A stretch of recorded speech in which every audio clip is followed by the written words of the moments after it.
मधुश्रावणी पाबनि में सुनयवला सातम दिन के कथा जेकर नाम अछि गौरी के तपस्या। गौरी कामदहन आ महादेव के व्यवहार देखि कऽ डेरा गेलखिन। हुनका कनिको चैन नहि भेटैत छलनि हेँ। ओ हमेशा शिव शिव रटैत छलखिन हेँ। एहिना बीच में हुनका नारद मुनि सँ भेंट भेलनि। ओ महादेव के प्राप्त करऽ के उपाय पुछलखिन।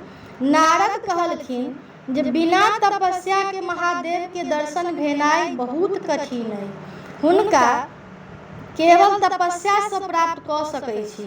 तखन सखी सब महारानी मैना के सब बात कहलखिन।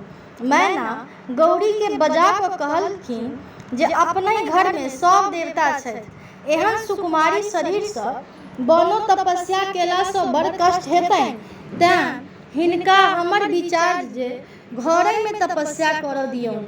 मुदा गौरी के ई बात नहीं जचलनि। बिना महादेव के तपस्या हुनका चैन नहीं भेटैत छलनि हेँ। गौरी के दुखी देखि कऽ माँ बहुत चिंतित भऽ गेलखिन। अंत में गौरी के जंगल जाकर तपस्या करऽ के आज्ञा दऽ देलखिन। गौरी माय बाप के प्रणाम कऽ कऽ सखी सब के संग वन के दिस विदा भऽ गेलखिन। पटोर आ गहना खोलि कऽ राखि देलखिन आ कृष्ण जनित आ बलकन पहिर लेलखिन। आ गौरी शिखर नाम के चोटी पर गेलखिन। फल फूल सँ लदल मनोरम स्थान के देखि कऽ ओकरा साफ कऽ कऽ तपस्या वेदी बनेलखिन। ओहि पर बैसि कऽ ओ कठिन तपस्या आरंभ केलखिन। गर्मी मास में चारू कात धूनी लगा कऽ सूर्य के दिस ताकि तपस्या करथिन। आ बरसात में बिना अरवला स्थान में तप करथिन। अब जाड़ मास में जल में ठाढ़ भऽ कऽ तपस्या करथिन। जे तपस्या मुनिगण सँ पार नहीं लगलनि से तपस्या एकटा सुकुमारी कन्या करैत छलखिन हेँ। मुनि लोकनि हुनका दर्शन करऽ के लेल एलखिन आ सब हुनका प्रशंसा करऽ लगलखिन। ओहि आश्रम के अद्भुत हाल छलैया। ओतऽ गाय सिंह एकै घाट पर पानी पीबै छलखिन हेँ।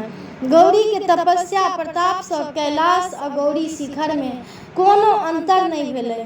गौरी सँ प्रभावित भऽ कऽ ऋषि मुनि सब नारद के संग महादेव के ओतऽ गेलखिन आ हुनका सँ विनम्र भऽ कऽ कहलखिन जे हे महादेव, गौरी तऽ एम्हर तपस्या करऽ चलि गेलथि हेँ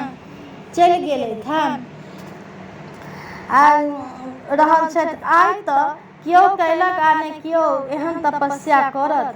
तेहन तपस्या गौरी कऽ रहल छथि।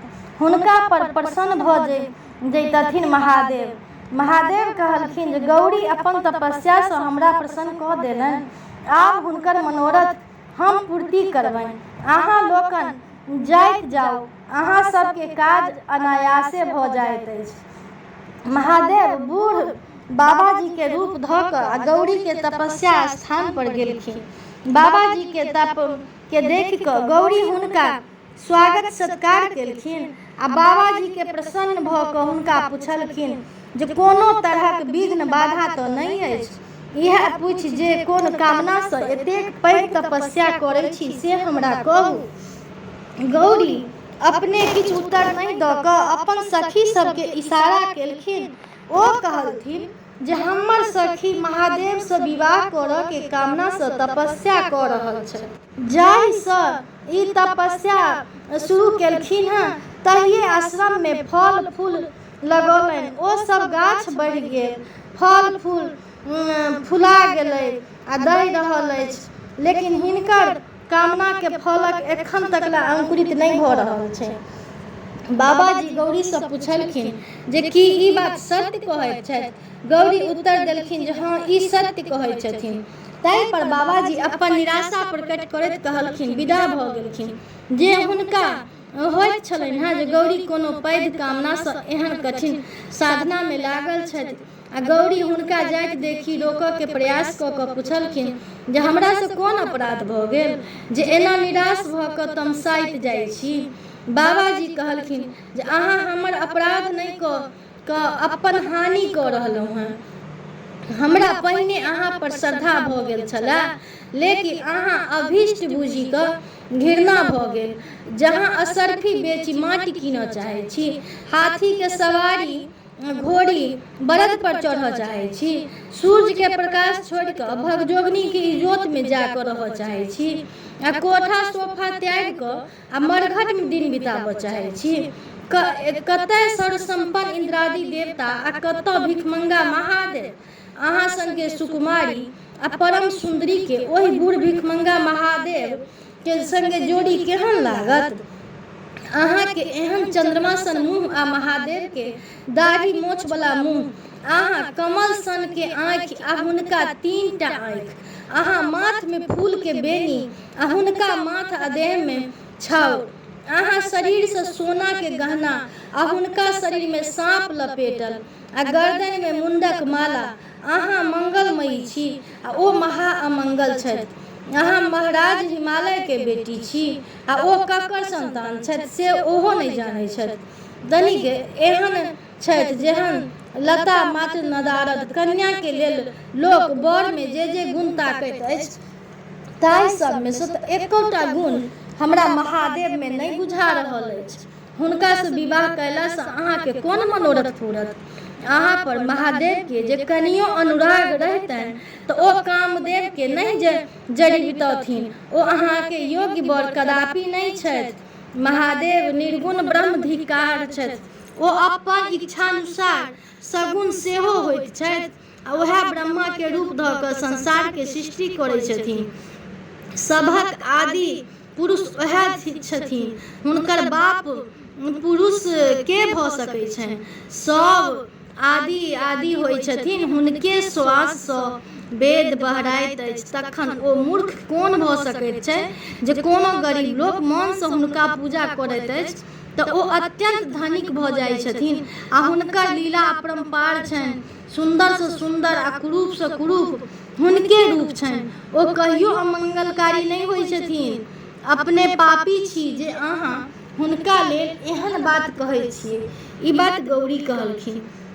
अहाँ के हम सत्कार कऽ रहल छी, अहाँ से हम गप कऽ रहल छी, एकर हमरा प्रायश्चित करऽ पड़त। गौरी कहलखिन बाबाजी फेर किछु बाजै लगला। गौरी अपन सखी से बाबाजी के हटा देबला कहलखिन। ओ कहलखिन जे फेर ई महादेव के निंदा करता आ पैदक निंदा करैला से सिर्फ पाप नहीं होइत अछि, वरन सुननिहारी के सेहो पाप होइ छै।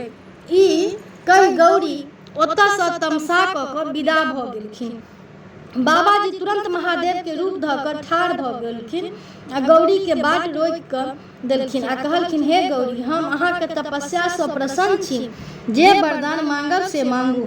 आइ सँ हम अहाँ के कीनल दास छी।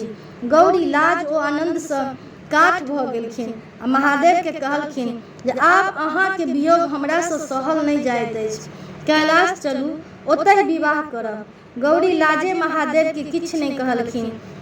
ओ अपन सखी द्वारा कहलबेलखिन जे इएह हमर हिनका पर प्रसन्न छियनि तऽ अहाँ हिनका एतबा अनुरोध मानि लियौन।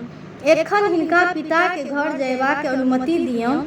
अहाँ कोनो पैघ लोक के हिनकर पिता ओतऽ पठा कऽ हिनका संग विवाह के प्रस्ताव करियौन आ विवाह के जे प्रचलित नियम अछि ताहि अनुसारे विवाह हो, जाहिसँ हिनकर पिता के गृह आश्रम सफल होनि आ यश पसरनि। गौरी बात मानि कऽ महादेव के अंतर्ध्यान भऽ गेलखिन आ गौरी अपन पिता के घर एलखिन आ हिमालय मैना गौरी के सखी के संगे मुँह सँ बात सुनि प्रसन्न भऽ गेलखिन आ